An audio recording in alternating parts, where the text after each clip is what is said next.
The mission of the moment for 20-year-old airman Tyler Poole was making it up this 20-foot rope.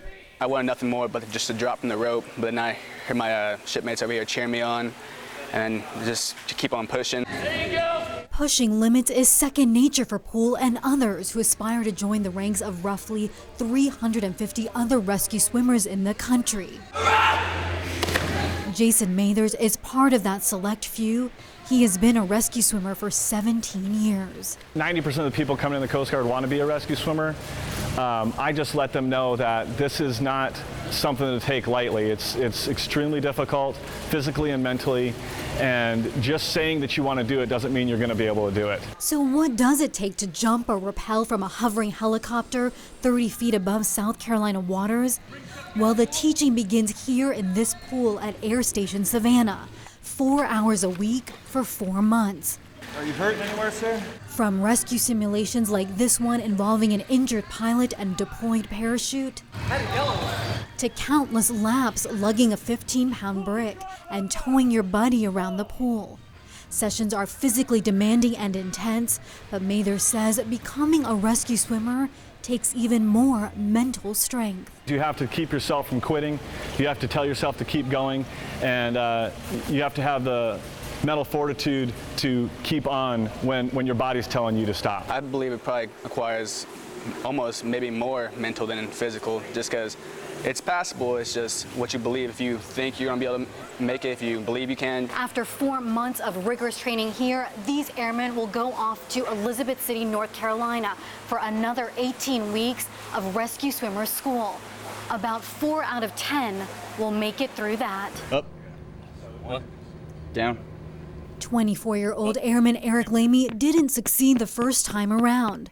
That's why he's back and in his 9th month of training. Kind of addicted to it, so to speak. He says he plans on getting through this training in Savannah again and earning another chance in Elizabeth City. Going back again, second time's a charm. And like Lamy, Poole says this is it for him. Failure isn't an option. This is the only thing people ask me, what's your backup plan when you don't make it? I don't have one. It was here in the 40s and the 50s. From fishing village to funky beach town, native LaJuan Kennedy remembers a time when kids played football out on Center Street. As in the 40s, 50s, and 60s, you had the pier, the dance pier, you had the rides up on the front, and it was a playground. She says those days are long gone, and now the city is a prime destination in the country. Where this used to just be a bedroom community for Charleston to come out and spend the summer, right now you have a lot more year-round residents. You have a lot of people from all over the United States that own property here, that think it's the greatest place they've ever found. Former Mayor Bob Linville, who took office just days before Hurricane Hugo hit in 1989 and served 9 years, says he misses the Folly Beach of the 60s. I'll go back to the 60s right now if I could, but I can't. Life moves on, and this is what we got. So is it better or is it worse? I guess history will answer that one. This part is even an older, probably, photo in here. Had the old pavilion in here, there was a hotel behind it, and then the old dance pier. Both Mayor Linville and Kennedy say you just have to go along with the changing tides. What have we got? We got the thriving, shall we say, metropolitan sort of city, and it's growing. This is home, you know. I live on the same piece of dirt that my family bought in the 40s, and so I can't imagine myself leaving.